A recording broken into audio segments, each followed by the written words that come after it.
আমার গায়ে তারা আঘাত করছে, আমার হাত কেটে ফেলছে, তার আমার ড্রেসও ছিঁড়ে ফেলছে, আমার বোরকাও ছিঁড়ে ফেলছে। দেখেন আমার হাতও কেটে ফেলছে, আর এদিকে ভিতর শরীরের ভিতর তো দেখাইতে পারবো না, সেগুলো তার টানা হেঁচড়া করে ছিঁড়ে ফেলছে। ভাইয়া এই জায়গায় ভাইয়ের দাঁড়া করে রাখছে, আমি আর আমার বড় বোন আমরা দুজনে এখানে দাঁড়ানো ছিলাম। তারপরে কোন গাড়িতে বা কোন জায়গায়?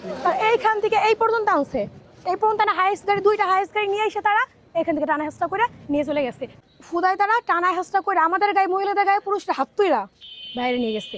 আসলে আমাদের কিছু বলাও লাগবে না, যেহেতু সিসি ক্যামেরা ছিল, তারা তো সেটা জানতো না সিসি ক্যামেরা ছিল। যেহেতু সিসি ক্যামেরা ছিল, সব কিছু সিসি ক্যামেরায় ধরা পড়ছে।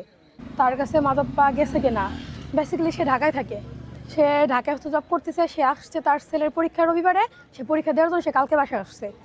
ওনরা কোন জায়গা থেকে দুইটা লোক সাথে করে নিয়ে আসছে, বলে এদের কাছে আমরা অবৈধ কিছু জিনিস পাইছি। ঠিক আছে, পাইছেন, আমাদের ঘর এরা সম্পূর্ণ সার্চ করছে, এখনও সম্পূর্ণ ঘর উলটপালট আছে। তো তারা আমাদের ঘর সম্পূর্ণ সার্চ করে তারা কিছু পায় নাই, তো তারা বলছে কি যে আমার ভাইরা বলতেছে ঠিক আছে চলো রাস্তায় চলো, তোমাদের সাথে কিছু কথা বলবো। কথা বলার জন্য এখানে আমি আমার ভাইয়ের সাথে আসছি, নিয়ে আসছে। আসার পরে তারা তাদের গাড়িতে উঠাবে, আমি আমার ভাইকে গাড়িতে উঠতে দিই নি, জানো তুমি কিছু তোমার গাড়িতে উঠবা, কথা বলবা, আমি তুমি ভ্যানে যেতেছি, অন্যদের গাড়িতে যান, আমরা যে ওইখানে যে আমরা কথা বলবো। তো এরপরে ওনারা বলতেছে কি যে আমাদের সাথে যাইতে হবে, এক কথায় দুই কথা এখানে ওনাদের সাথে মানে বার্গেনিং করতেছে, ওনারা নিয়ে যাবে। এরপর ওনাদের আরও কিছু ফোর্স ওনারা কল করে, সে ফোর্সটা আসার পরে হচ্ছে বিনা কারণে কোনো কিছু পাইনি আমার ভাইয়ের কাছে, কোনো কিছু পাইনি। আমার ভাইয়ের ভাবি কল দেওয়া আনছে, সে বাসায় আসছে, তারা আসার ফলে আমি আর ভাই দুজনে আমরা বাসায় আসছি। তো ফুদায় তারা টানা হেঁচড়া করে আমাদের গায়ে, মহিলাদের গায়ে, পুরুষরা হাত তুইরা বাইরে নিয়ে গেছে।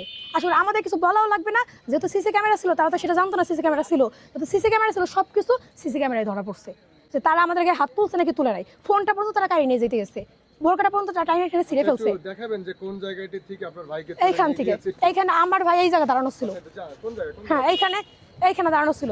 ভাইয়া এই জায়গায় ভাইয়ের দাঁড়া করে রাখছে, আমি আর আমার বড় বোন আমরা দুজনে এখানে দাঁড়ানো ছিলাম। তারপরে কোন গাড়িতে বা কোন জায়গায়? এইখান থেকে এই পর্যন্ত আনছে, এই পর্যন্ত না হাইস্ট গাড়ি, দুইটা হাইস্ট গাড়ি নিয়ে এসে তারা এখান থেকে টানা হেঁচড়া করে নিয়ে চলে গেছে। কারেন্টের শর্ট দিবেন কি লাঠি দেবে এরিয়া। আমি দেখতে পেরেছি আপনি নিচে পড়েছিলেন, হ্যাঁ আপনার গায়ে আঘাত করা, আমার গায়ে তারা আঘাত করছে, আমার হাত কেটে ফেলছে, তার আমার ড্রেসও ছিঁড়ে ফেলছে, আমার বোরকাও ছিঁড়ে ফেলছে। কোন জায়গায় হাতটা একটু দেখেন আমার হাতও কেটে ফেলছে, আর এদিকে ভিতর শরীরের ভিতর তো দেখাইতে পারবো না, সেগুলো তার টানা হেঁচড়া করে ছিঁড়ে ফেলছে। আচ্ছা, এই যে তারা অভিযোগ করেছিল যে আপনার ভাইয়ের কাছে 4-5টা মাদক পাওয়া না গিয়েছে, পাইলে কারা স্যার, তারা কখনো ভাই আপনার তারা বাসার থেকে সুন্দর করে নিয়ে আসতো না, হ্যান্ডকাপ পরে নিশ্চয়ই নিয়ে আসতো, তারা আমাদের সাথে মীমাংসা কোনো কথা বলতে চাইতো না, যদি হচ্ছে কোনো কিছু পাইতো।